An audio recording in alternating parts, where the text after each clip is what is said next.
Ang pag-ampo sa alas 3. Namatay ka Jesus, apan ang tuburan sa kinabuhi, midagayday alang sa mga kalag, ug ang kalawran sa kaluoy na ukab alang sa tibuok kalibutan.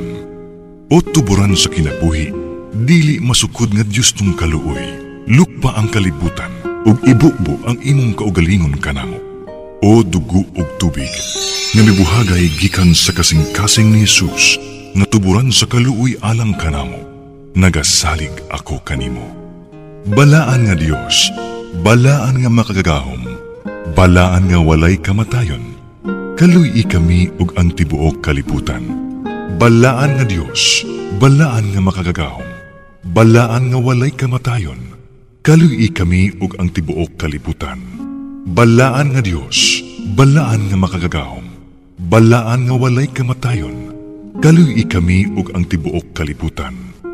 Amen. Jesus, Hari sa kaluoy, nagasalig ako kanimo.